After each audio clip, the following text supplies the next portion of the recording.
Assalamualaikum warahmatullahi wabarakatuh. Perkenalkan, nama saya Faizatul Mawadah.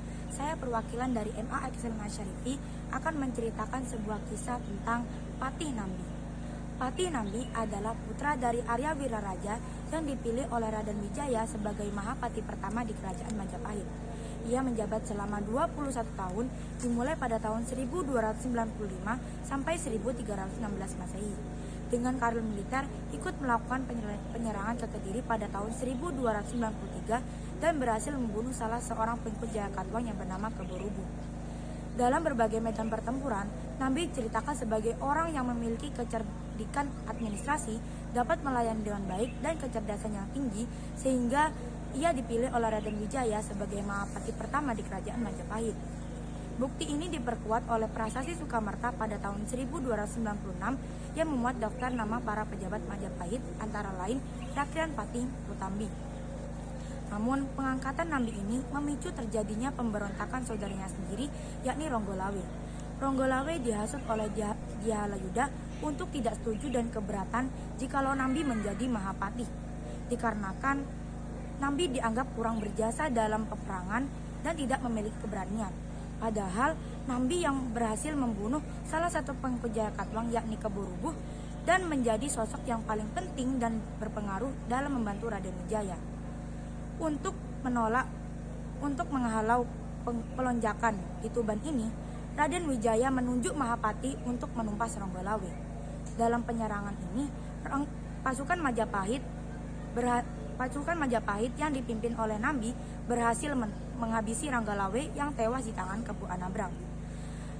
Tewasnya Ronggolawe ini membuat Raden Arya Wiraraja marah besar hingga membangun ibu kota benteng pertahanan Kota Renon atau Kota Marah.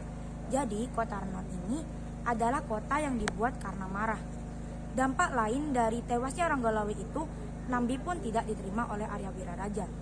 Akhirnya Nambi memutuskan untuk kembali ke Majapahit, dan sisi baiknya ia diterima oleh Raden Wijaya dan tetap menjadi Mahapati sampai masa pemerintahan Jayanegara pada tahun 1308 sampai 1381 Masehi, yakni putra dari Raden Wijaya.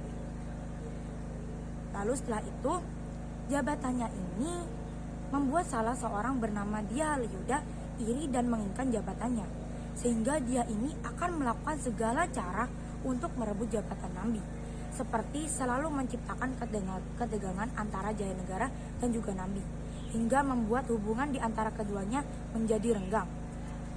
Inilah yang semakin membuat dia menggebu-gebu untuk melakukan cara yang lebih ekstrim lagi, yakni dengan cara memfitnah.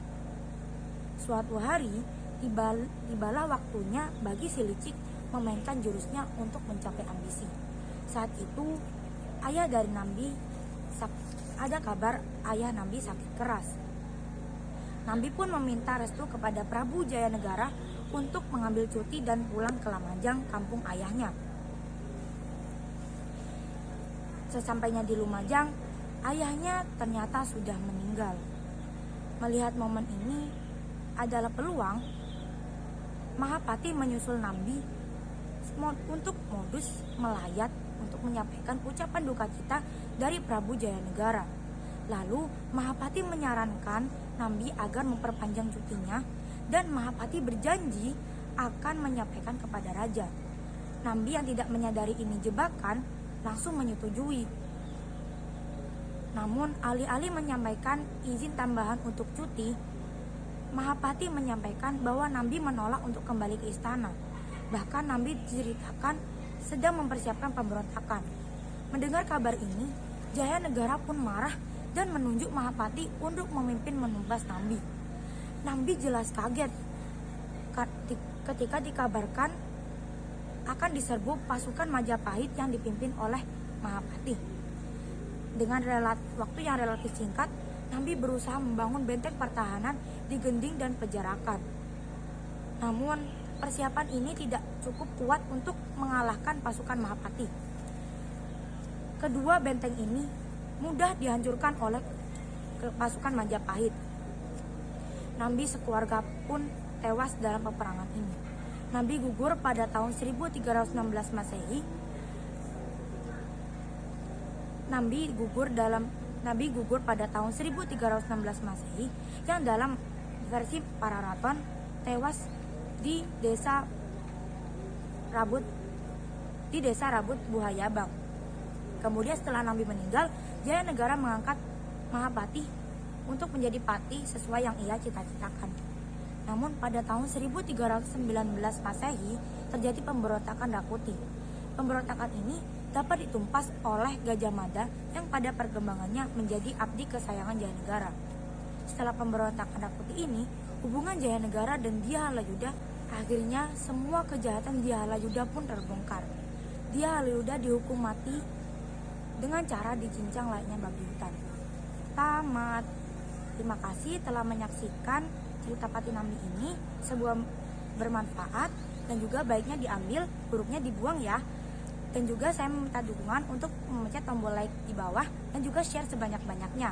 Terima kasih. Apabila ada kesalahan kata, saya mohon maaf. Saya Pak Idul Mabada pamit undur diri. Wassalamualaikum warahmatullahi wabarakatuh.